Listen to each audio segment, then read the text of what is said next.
My name is Laura Mitchell, and for 15 years I worked as a nurse in a military hospital on the outskirts of San Diego, California. The Pacific breeze would drift through the hospital corridors, mixing with the sterile scent of disinfectant and the quiet hum of medical equipment. I had seen soldiers return from war zones across the globe, some with visible wounds, others carrying invisible scars that ran far deeper. But nothing in my career prepared me for the morning of November 7th, 2023, when the emergency doors burst open and a stretcher was rushed into the trauma unit. On it lay a man in his late 40s, his face weathered and scarred, his body covered in fresh wounds that told a story of violence I could barely comprehend. His name was listed simply as Colonel Hayes, no first name, no middle initial, just that title and surname. His vital signs were critical. He was bleeding internally, his blood pressure dropping rapidly, and his breathing was labored. But when Dr. Morrison approached him with the consent forms for emergency surgery, Colonel Hayes did something I had never witnessed in all my years of nursing. He refused, not with a polite decline or a request for more information, but with a fierce, almost feral intensity that sent a chill down my spine. If this story has hooked you so far, subscribe to the channel now, because what comes next will surprise you even more. The refusal was absolute. Dr. Morrison tried reasoning with him, explaining that without immediate surgery, he would die within hours. Colonel Hayes stared at the ceiling, his jaw clenched, his hands gripping the sides of the gurney with white-knuckled intensity. He would not sign the forms. He would not give consent. He would not even acknowledge our presence beyond the occasional glare that seemed to pierce right through us. I had dealt with difficult patients before, people in shock, people in denial, people consumed by fear. But this was different. This was deliberate. This was a man who had chosen death over trust. Dr. Morrison stepped aside, frustrated and bewildered, and the rest of the medical team followed his lead, unsure of what to do next. I remained by the bedside, watching Colonel Hayes as his breathing grew more shallow, his skin paling with each passing minute. Then he began to speak, not to me, not to anyone in particular, but to the air itself. He muttered fragments of sentences, numbers, coordinates, names I did not recognize. At one point he said, "Sierra Echo 33, repeating it like a mantra, like a prayer. I wrote it down on my notepad without thinking, a habit from years of documenting patient statements. I had no idea what it meant, but something told me it was important. Thank you for staying with me this far. This shows you feel the same way I felt when I lived all of this. So subscribe and hit the bell, because what comes now changes everything." Hours passed, and Colonel Hayes remained in critical condition, still refusing all medical intervention. I spent that time researching his background through the limited channels available to me. Military patients often came with classified files, and Colonel Hayes was no exception. What I could access revealed only the basics. He was a decorated sniper with over 20 years of service, specializing in covert operations across the Middle East and Eastern Europe. He had received numerous commendations for valor, but his most recent deployment was marked with a single ominous note: mission status classified, unit status unknown. That phrase, unit status unknown, haunted me. In military terminology, it often meant one thing: casualties, potentially total loss. I began to understand that Colonel Hayes was not just refusing treatment out of stubbornness or confusion. He was a man who had lost everything, who had survived something that perhaps he felt he should not have survived. The guilt of the sole survivor is a particular kind of torment, one I had witnessed before in other veterans, but there was something else in his eyes, something beyond grief. It was suspicion, a deep-seated mistrust that suggested his wounds were not just the result of enemy fire. As evening fell over San Diego, the hospital grew quieter, and I returned to his bedside. He was weaker now, his breathing barely audible. I pulled up a chair and sat beside him. "Now I want to hear from you. Where are you watching this story from? Write it down in the comments. It's incredible to see people from so many places following stories like this."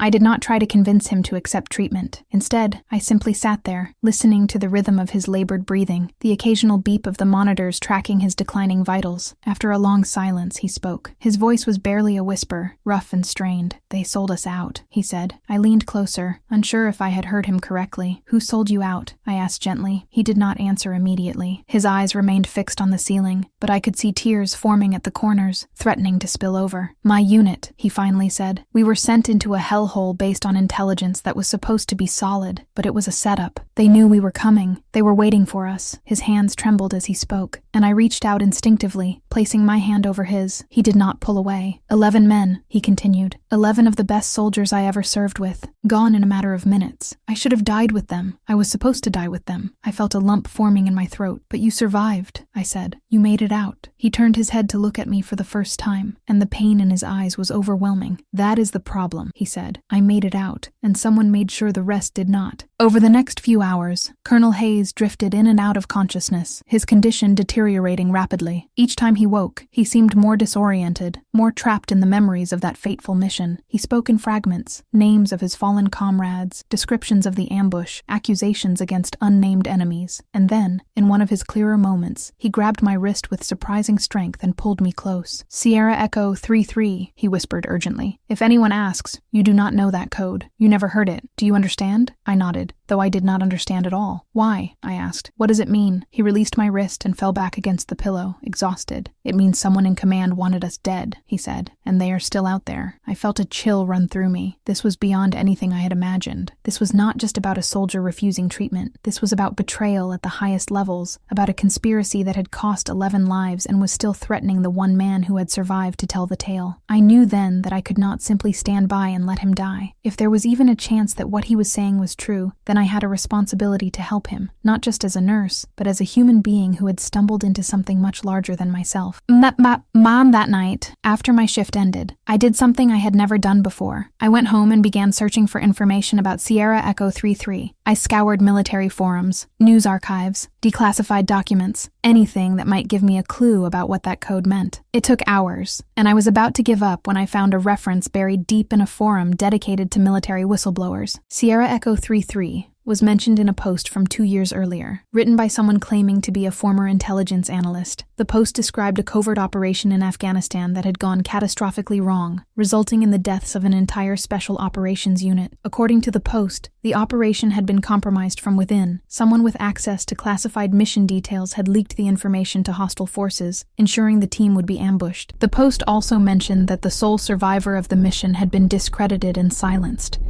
his reports buried under layers of bureaucracy and secrecy. The author of the post had disappeared shortly after making these allegations, their account deleted, their identity unknown. I sat back in my chair, my heart pounding. This was real. Colonel Hayes was telling the truth, and now I knew more than I should, more than was safe.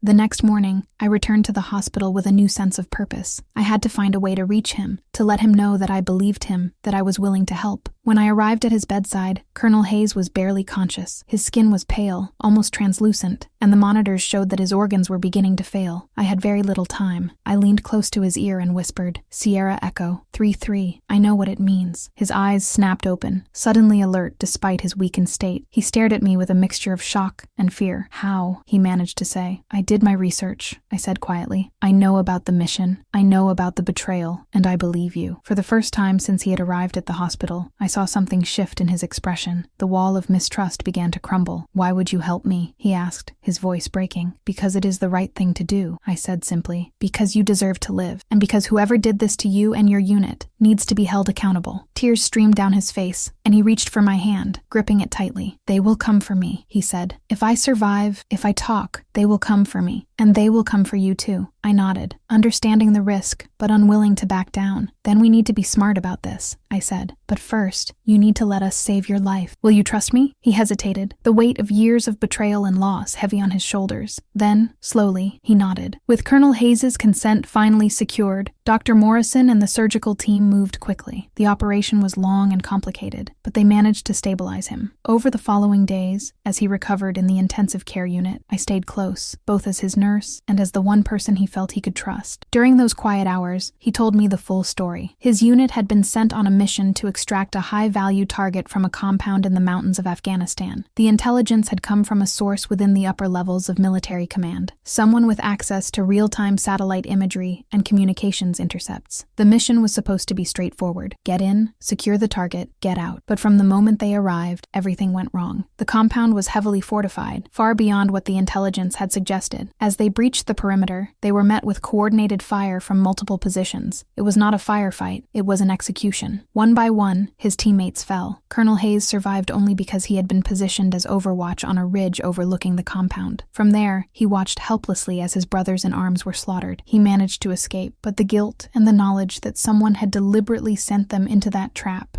consumed him. He spent months trying to report what had happened, but his claims were dismissed, his evidence buried, his credibility questioned. As Colonel Hayes recovered, I began to notice something unsettling. There were people in the hospital who did not belong. Men in suits who walked the corridors with an air of authority, asking questions about the patients in the military wing. They never approached Colonel Hayes's room directly, but I could feel their presence, watching, waiting. I mentioned this to Hayes, and his reaction confirmed my fears. "They are here," he said grimly. "They know I am alive, and they know I am talking." I felt a surge of panic. "What do we do?" I asked. He thought for a moment, then said, "We need to get evidence to someone outside the chain of command, someone who cannot be bought or intimidated. Do you have access to his medical records, his admission paperwork?" I nodded. "I can get them." Over the next 2 days, I carefully compiled everything I could: Colonel Hayes's statements, the notes I had taken, copies of the forum posts I had found about Sierra Echo 33, and the names of the men who had died in that ambush. I also documented the suspicious individuals who had been lurking around the hospital. I sealed everything in an envelope and addressed it to a journalist I had read about, someone known for investigating military corruption and cover-ups. I mailed it from a post office far from the hospital, using a false return address. It was a risk, but it was the only chance we had.